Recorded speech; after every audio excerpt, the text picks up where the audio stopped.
Olá, começou o Hashtag Educa, a nossa conversa sobre educação aqui na Multirio. Seja muito bem-vindo. Você que acompanha a gente pelo Facebook, já viu aí o esquenta, viu minha animação de hoje. Se você está chegando agora aqui pela NET, pelo canal 26, seja também muito bem-vindo. E já está sabendo que eu estou animada com o tema de hoje.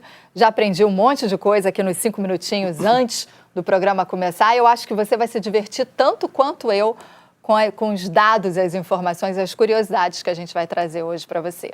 Você participa com a gente do hashtag pelas postagens no Facebook, contando sua experiência, enviando as suas questões, tirando as suas dúvidas. Ou se você estiver acompanhando o hashtag pela televisão e quiser usar o celular, né? Você tem o nosso número do WhatsApp.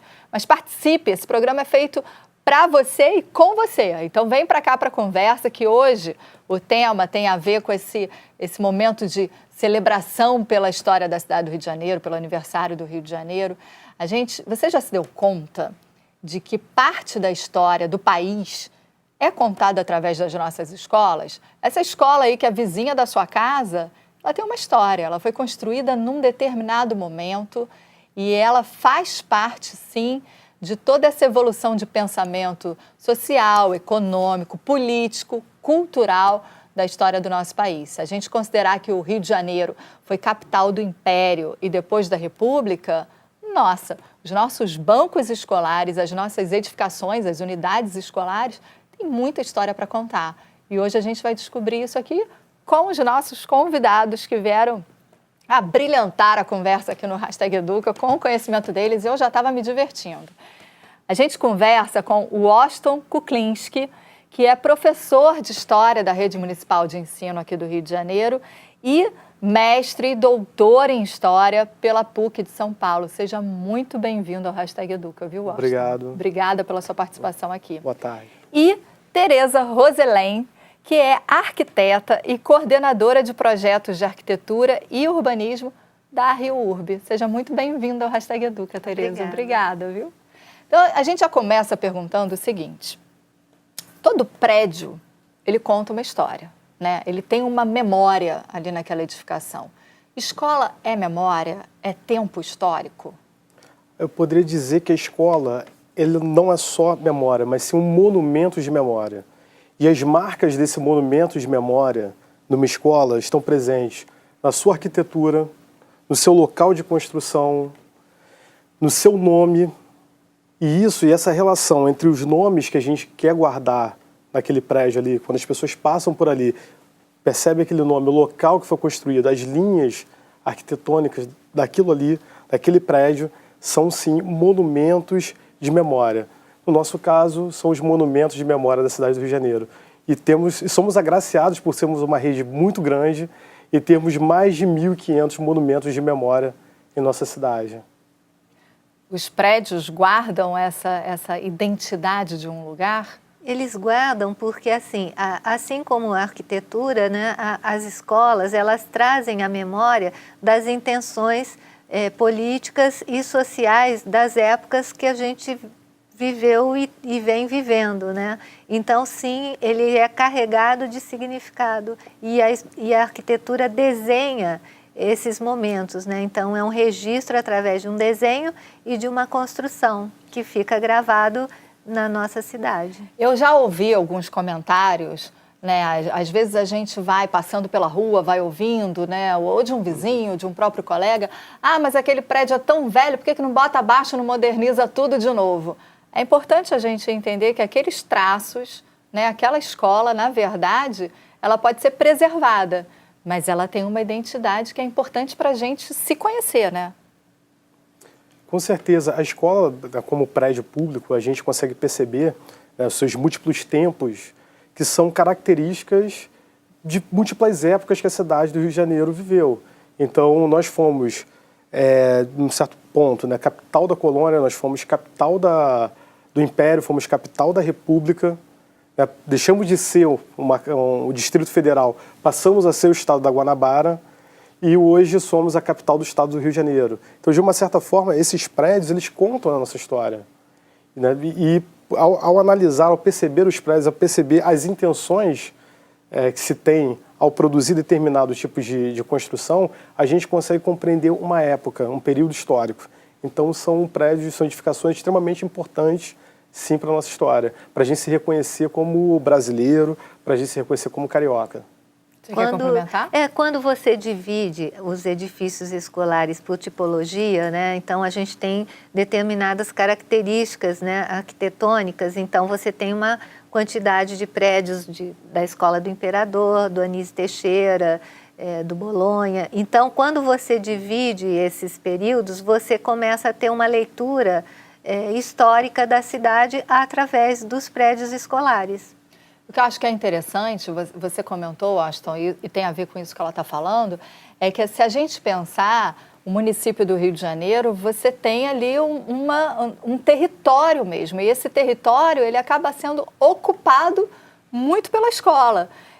Acho que a primeira demanda que a sociedade tem, de uma maneira geral, quando você tem um povoamento, você tem ali pessoas morando em determinada região, é sempre escola e hospital. Né? São as duas primeiras grandes instituições públicas que entram naquela região. Se a gente pensar que o Rio de Janeiro tem a maior rede pública municipal, né, da América Latina, são mais de 1.500 escolas, a gente está falando de um território ocupado. Né? E um território que ele é ocupado em momentos históricos diferentes, e assim, quando eu falo mais do que diferentes, eu acho que distintos, com intenções distintas, né? E é bom lembrar assim, que a escola, como um prédio público, uma edificação pública, é o primeiro espaço público que o cidadão, no caso a criança, tem contato.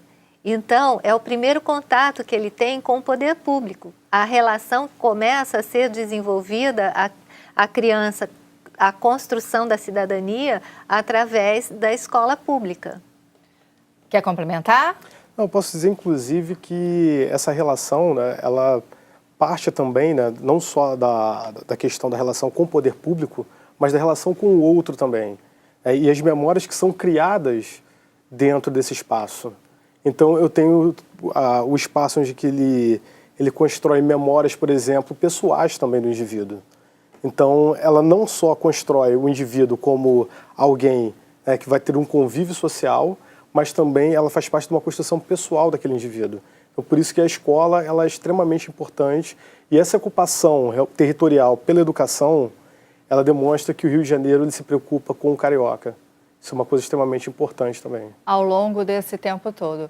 Agora, Tereza, em termos de traço e de projeto mesmo, né? Como arquiteta, e arquiteta responsável, inclusive, pela construção das escolas, um edifício ele tem uma identidade, ele tem características simbólicas, tem ali uma intencionalidade em cada traço.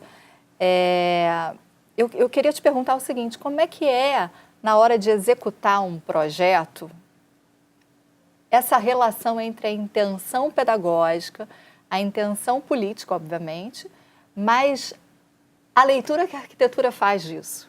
Como é que é isso para o artista, entre aspas, o sujeito que vai desenhar aquela escola, com aquela funcionalidade, mas também rico em significados?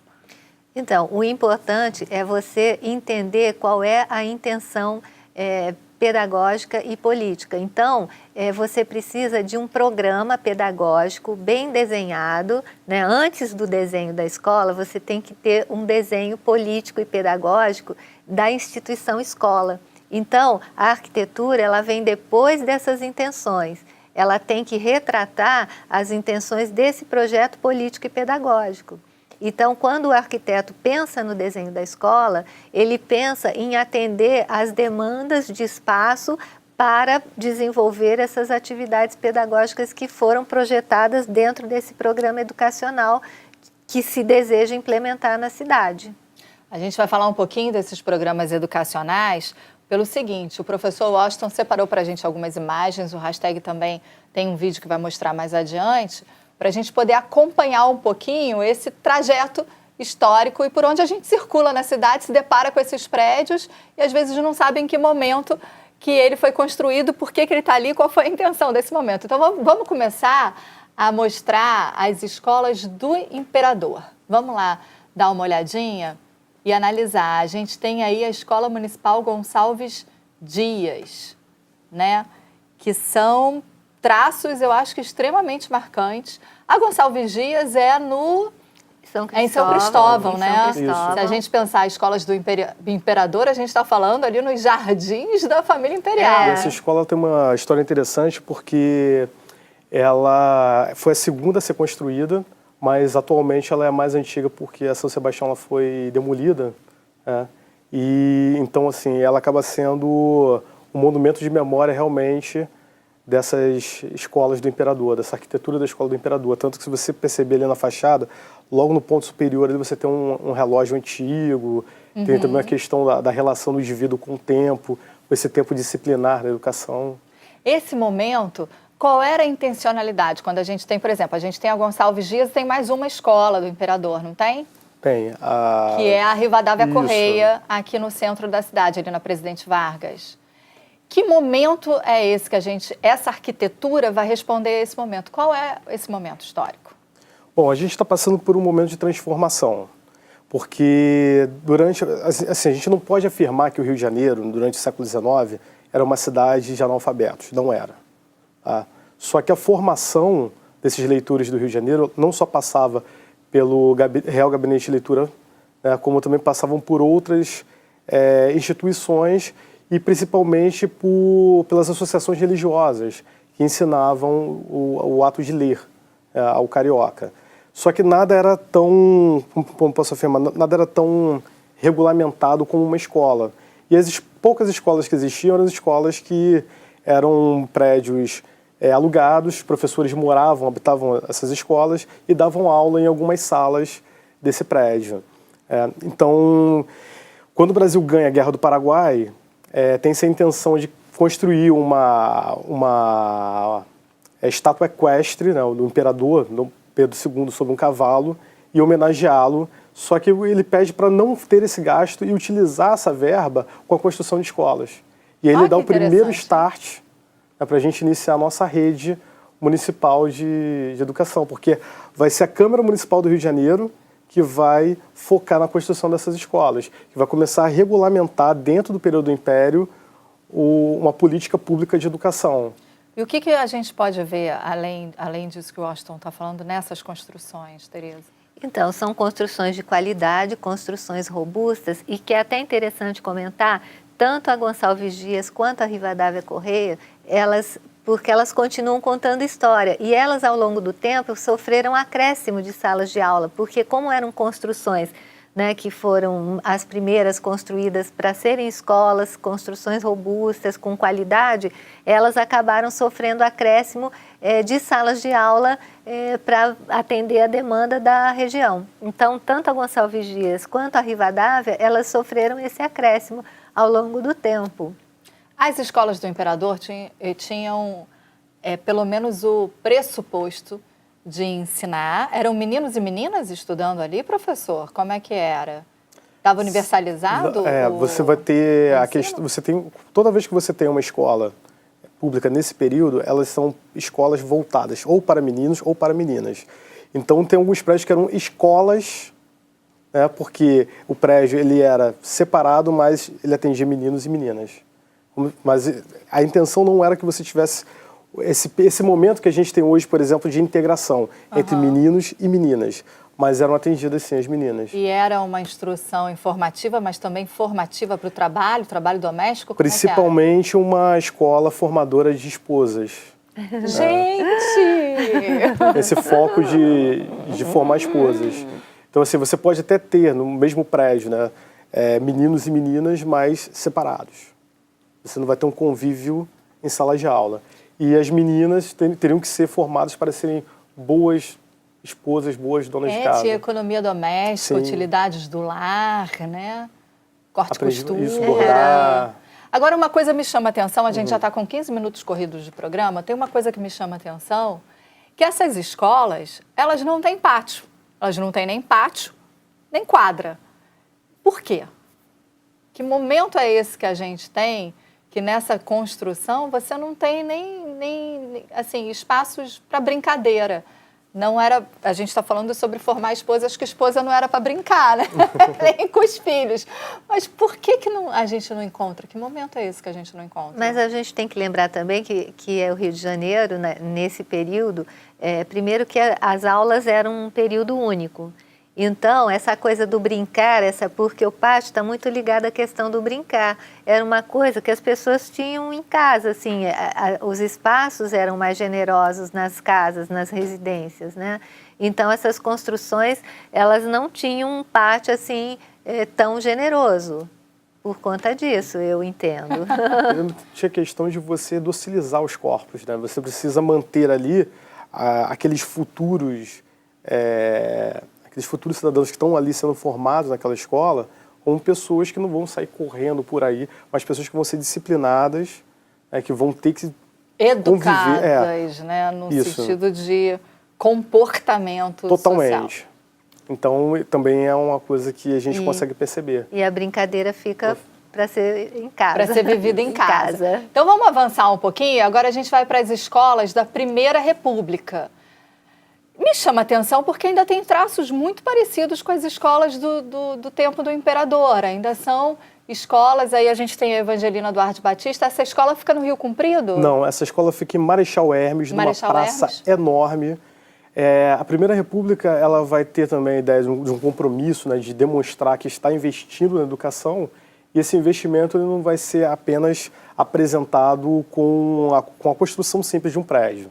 Tem que ser também um prédio que ele demonstre que o Estado está realmente gastando com aquela edificação. E boa parte desses prédios vão ser colocados em locais importantes. Então, por exemplo, a Evangelina ela vai ser colocada em Marechal Hermes, né, numa região de uma vila militar, que era um bairro... Que teve um crescimento nesse período, né, de construção de casas da vila militar. E eu preciso apresentar ali que eu estou fazendo realmente um investimento na escola. Então, são escolas que você vai ver que vão ter um gasto de material elevado. A gente tem mais uma escola dessa época, dessa fase, a Escola Municipal Estados Unidos. Essa fica no Catumbi, né? Isso, essa fica no Catumbi. Essa é muito interessante porque ela vai ser inaugurada em 1930, mas o projeto dela é anterior. Em termos de desenho, né, ela é um estilo neocolonial, que tem esse resgate, né, ao Brasil colônia, né, esse desenho. E a característica principal dessas escolas é que elas têm painéis de azulejo que reportam um pouco ao desenho de azulejaria portuguesa, né? e com mapas, né? Então tem um mapa do Brasil, mapa do Rio de Janeiro, em azulejaria. E tem uma outra característica interessante também, uma curiosidade, o nome da escola, Estados Unidos, porque foi um país que serviu de referência para o ideal republicano brasileiro. Olha. Então, a escola Estados Unidos não poderia estar fora desse período da Primeira República.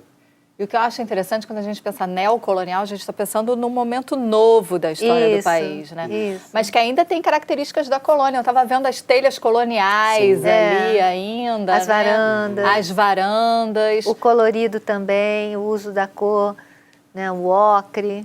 Isso tudo já entra dizendo de uma mudança de comportamento político, social e cultural no país, né? Esse momento é um momento que a gente já começa a ganhar uma flexibilização aí nesse ensino ou ainda estamos formando donas de casa? De uma certa forma, a República ela vai popularizar, né, a educação com a universalização da educação. Só que é uma educação que ela também é muito focada não só na questão de você ter o cidadão, mas também você ter uma mão de obra para a indústria. Então, a grande preocupação desse início da República qual é? É você formar cidadãos que sejam futuros trabalhadores. Tanto que eu não posso, por exemplo, parar uma fábrica para ensinar alguém a operar uma determinada máquina. Se eu ensino a pessoa minimamente a ler o manual da máquina, manual da máquina, essa pessoa ela vai conseguir operar essa máquina. E a gente vai ter, por exemplo, um crescimento muito grande das escolas de formação normalista no Brasil inteiro, justamente porque é um outro compromisso dessa Primeira República, dessa industrialização do Brasil. Então, assim, a questão agora, eu não tenho só em pensar na mulher como dona de casa, mas eu preciso pensar em quem?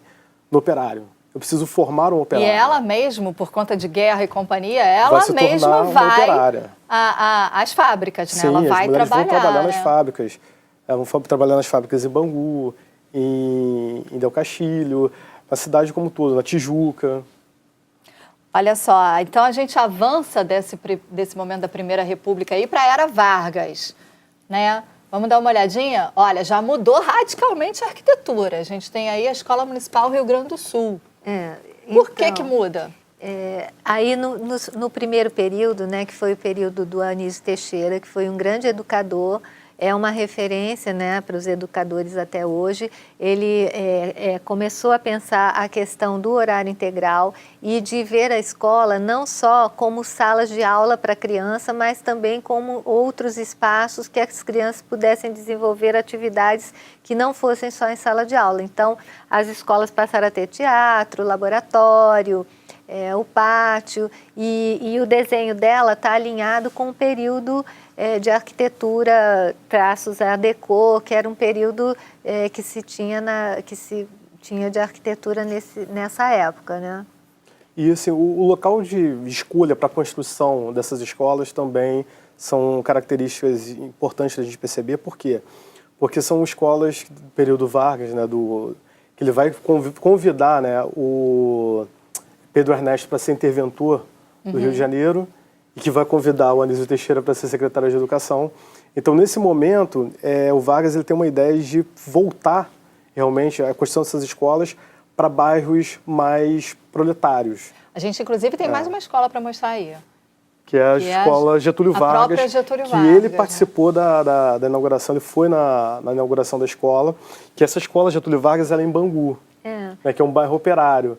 E também a escola... É a única escola tombada da Zona Oeste.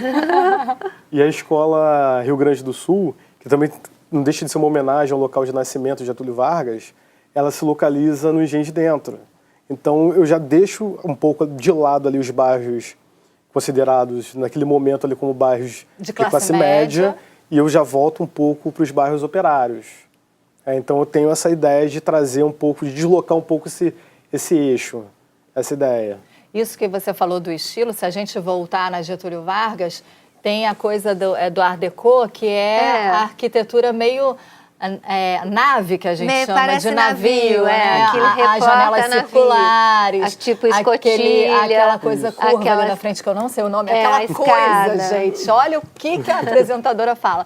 Aquela curva mesmo ali, a escada, né? Você já tem isso marcado na arquitetura, né? Ali as salas de aula, né, com os basculhantes, você já começa a ter um outro estilo mesmo, demarcando que é um outro momento da história do país. Isso. E acho que avançando um pouquinho, a gente tem as imagens aí, o professor Washington separou pra gente, porque finalmente a gente chega na era do Lacerda. Então, a gente vai ter aí um movimento de escolas para atender a massa e, neste momento, entram as escolas pré-fabricadas, né? Isso, e que nesse caso, até a Fundação Otávio Mangabeira, né, que tem esse projeto que, assim, para a época, ele foi uma coisa, assim, muito além do tempo, né, essa pré-fabricação. E elas foram feitas, na verdade, para serem escolas provisórias para atender a demanda daquele momento que havia uma necessidade grande de se construir salas de aula. Só que são escolas provisórias que a gente ainda tem exemplares até hoje, como é o exemplo ali na Lagoa, da Edna Poncione. Sim, no canal de Jardim de Alali, aquela pequenininha, né? Não, no Corte de Cantagalo.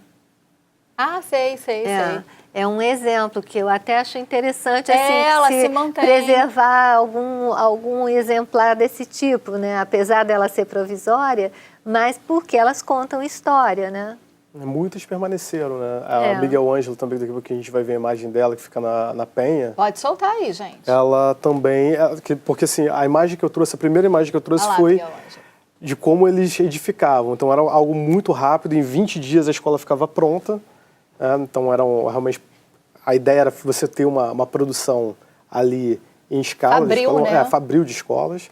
E é um momento extremamente importante também do Rio de Janeiro, porque durante o período Lacerda, o Rio de Janeiro deixava de ser Distrito Federal e se tornava Estado da Guanabara. Então também é uma outra demarcação de uma outra modernidade, né? Um outro território, um outro lugar do Rio de Janeiro, uma outra importância do Rio de Janeiro, né?